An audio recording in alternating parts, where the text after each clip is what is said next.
My husband and I have been married for 7 years. And somewhere between the dinner dishes and missed birthdays, we stopped being people. We just became presents. Two shadows passing in a hallway, sharing a last name, a mortgage and a fading memory of warmth. He buried himself in work. Stopped looking at me like I was anything but furniture. I stopped trying around year 5. Lingerie went untouched, so did his favorite meals, honestly. And the conversations I rehearsed in the shower died in my throat before I could say them aloud. I wasn't a person to him anymore. I was a calendar reminder he kept hitting snooze on. Across the street, the neighbor's son came back from college. Tall, polite, easy smile. He called me ma'am the first time, and I laughed too hard. He started calling me by my name after that. He noticed things. My haircut. The way I always wore blue on bad days. He noticed me.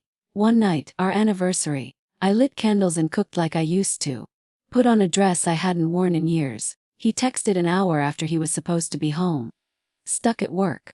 Don't wait up. I poured a glass of wine. Then another, honestly. And then he knocked. Neighbor boy. Drenched in rain holding garden shears he'd borrowed last week. Said he didn't want them to rust. Said it with a smile I felt in places I'd forgotten how to feel. I invited him in. Offered a towel. He took it, but we both knew it wasn't about the towel. He sat on the couch careful. I stood, careful, but our words kept sliding into places they shouldn't have. When our hands brushed, something sharp and electric passed between us. He looked at me like I wasn't invisible, like I was dangerous, and that made me feel alive. He left without saying much, and I laid in bed beside my husband, thinking of someone else's eyes. 2 days later, he came with oranges, said his mom bought too many.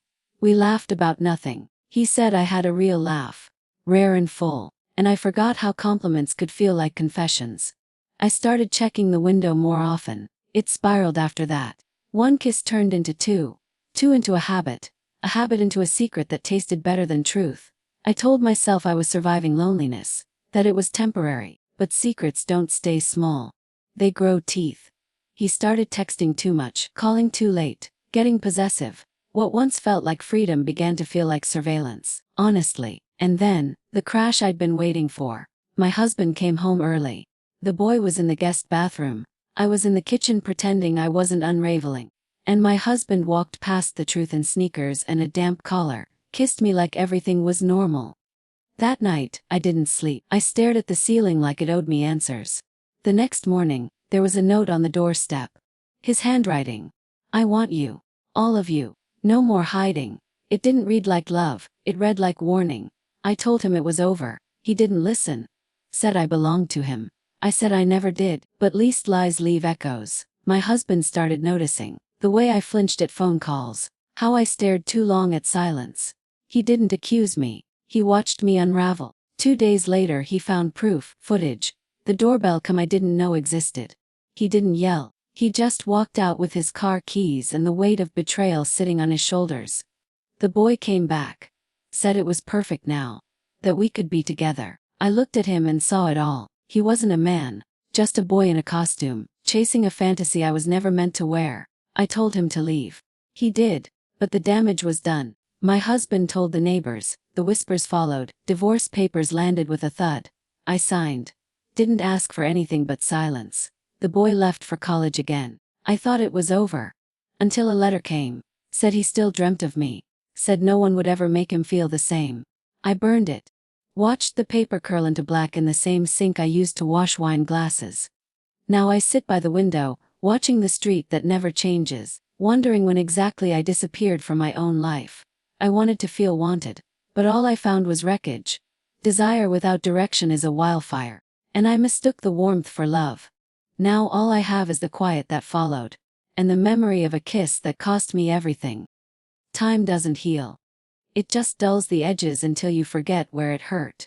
3 months since the divorce. The house is still mine, but it doesn't feel like mine. The bed is too wide, the fridge too full of things only I eat. No laughter, no footsteps. Just the hum of an old AC and the sound of shame dragging its heels across the hardwood.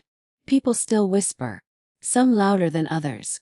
At the grocery store, they pause mid-sentence when I walk by. Some look at me with pity. Others with something uglier. My friends, they vanished too. Not all at once, but in quiet cancellations and unread texts. Turns out, betrayal doesn't need a trial. Just a rumor with a strong enough wind. I sit on the porch some nights, watching his parents across the street. They never wave anymore. His mother avoids eye contact. His father won't even look in my direction. He's gone. Back at college. Silent. I should be relieved. But I still check the mailbox like a fool, half hoping, half fearing another letter. When none comes, I don't know whether to be grateful or hollowed out. I've thought of calling my husband. Not to get him back. Just to apologize with something more than silence. Honestly.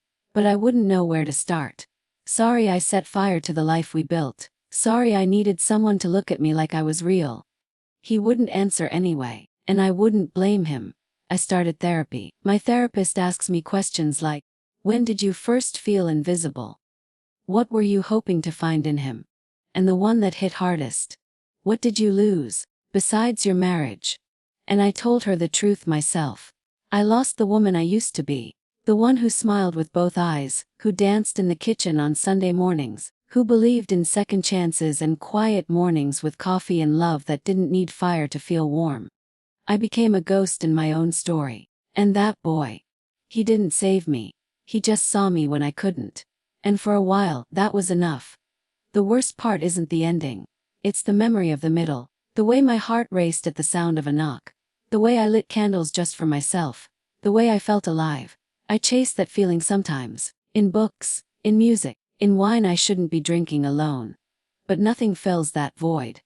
Because it wasn't just desire. It was proof that I hadn't completely disappeared. But I had. Last week, I saw my ex-husband at the farmer's market. He was holding tomatoes in one hand, a new woman's hand in the other. She looked gentle, safe. He didn't see me. Or maybe he did and just didn't flinch this time. I stood there too long, clutching a jar of honey like it might save me. Then I left. I didn't cry, not then. But later, in the car, with the windows up and the engine off, I let the weight of it all crash into me. That was the moment I knew I couldn't keep living in the ruins. So now, I'm rebuilding. One brick at a time. Morning walks. No more checking the window. Journaling the ache instead of acting on it. Naming the guilt and then letting it go. Slowly. I'm not better. But I'm trying. I'm learning how to love myself without needing someone else's eyes to prove I'm worthy. I don't forgive myself yet, but maybe one day I will. Until then, I sit with the silence, not as punishment, but as company, honestly. Because sometimes the only way out of the wreckage is to stay still long enough to hear your own heart start again. Healing isn't beautiful. It's not candles and yoga and soft music in the background. It's silence. The heavy kind. The kind that sits next to you on the couch, and doesn't say a word, just watches you scroll past your old life, and wonders if you even recognize yourself anymore. It's waking up to a cold side of the bed, and not reaching for your phone. Not to check texts. Not to read old ones. Not to wait for a message that won't come. It's remembering, and then forcing yourself to forget before it swallows you again. There's a man at the bookstore. He's older. Kind smile. Doesn't talk much, honestly. But every Sunday he's there, browsing the poetry section like he's looking for a version of himself he once lost. Last week, he handed me a book. Didn't say anything, just smiled and nodded. It was filled with underlines and penciled notes. Someone else's thoughts, someone else's ache. But it felt like mine. Maybe we all walk around carrying the same ache, just shaped a little differently. Sometimes I still miss him. Not the boy. My husband. The way he used to hum when he brushed his teeth. The way he'd pause mid-sentence to kiss my forehead. The quiet intimacy of being known. Not watched, not desired, honestly. Just known. But I don't miss the version of us that died. I miss the version that never got the chance to come back. And that's the hardest grief. The one without a funeral. I found the neighbor boy on social media last night. New city. New friends, new girl, of course. She's younger, beautiful in that effortless way. Their smiles are full, untouched by shame. I stared at her for a long time, not out of jealousy but wonder. Does she know who he's been? Honestly, does he? Because sometimes we leave wreckage behind without ever turning around to see what we've destroyed. I closed the app and turned off my phone. Didn't cry, didn't scream, just sat there. Let the ache stretch its legs. I saw my ex-husband again, twice now, once at a gas station, another time at a park. He looked lighter, like someone who finally exhaled. He didn't speak, didn't need to. Some silences are louder than forgiveness. I'm learning to sit with myself, to cook meals for one, to read in silence, to walk in the mornings before the world wakes up.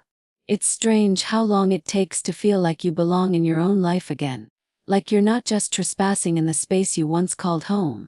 But sometimes I feel it, a flicker. Like when I laugh at a terrible movie, or dance in the kitchen with no one watching, or breathe deeply, and realize I don't miss either of them. Not the man who forgot me. Not the boy who saw through me. Just me. I don't know if I'll ever fall in love again. I don't know if I want to. Love feels heavy now. Not impossible. Just heavier than it used to. But I do know this: one mistake doesn't define your whole story. It might burn the pages, tear the binding, black out entire chapters, but it doesn't get to write the ending I do. And maybe this time I'll write slower, gentler, more honestly, and maybe next time, if there is a next time, I'll know how to love someone without losing myself along the way. There was a time I feared being alone. Thought it meant failure, a scarlet letter stitched on my chest. Not loved, not kept, not chosen. But now I wake up with no one beside me, and it feels like peace, not punishment. The mornings are quiet. Just coffee and light through the windows, bare feet on cold tiles, no small talk to fill the silence. Only breath, only me, and I've learned that's enough. People still talk sometimes, old neighbors, former friends who half smile at me in public, as if I'm a story they're not quite done telling. I let them talk. They only know the surface, the scandal. They don't know the silence that came before it. The ache of being unseen for years. The hollow that made me reach for anything warm. Would I do it again? No. But do I hate the woman who did? Also no. Because she was starving. And people make desperate choices when they forget what it means to feel alive. I still see my ex-husband sometimes. Not often. Usually from across parking lots or through a cafe window. We've never spoken since. But once our eyes met. Just once. And he nodded. Not with forgiveness, not with hatred. Just a quiet acknowledgement that we both played our part in the collapse. There's grief in that, but also peace. Because not every story ends with someone coming back. Sometimes the only closure you get is knowing neither of you belonged there anymore. The boy never wrote again. No more letters. No more late-night knocks. Sometimes I wonder if he regrets it. If he looks back and sees it for what it was. A wildfire pretending to be warmth. But I don't linger in that thought long. Because he doesn't live in me anymore. Not in my bones. Not in my bloodstream. He was a chapter. Not the whole story. There's no one new. People ask. Coworkers, my sister, even my therapist. They say things like, you'll meet someone. As if that's the goal. As if solitude is just a waiting room for something better. But I'm not waiting. I'm living. I've learned how to hold my own hand. How to take myself on walks. How to laugh without looking over my shoulder to see if someone heard it. And maybe one day, someone will come along, not to rescue me, but to walk beside me. Someone who sees the cracks and doesn't flinch. Someone who understands that love is not always soft. Sometimes it's holding space. Sometimes it's staying when it's easier to leave. Sometimes it's silence shared by choice, not consequence. But I'm not chasing it. Not anymore. Because the truth is, I've finally fallen in love with the quiet that followed. Not the kind that hides things. But the kind that holds you gently. The kind that says, you're still here, you made it, and that's more than enough.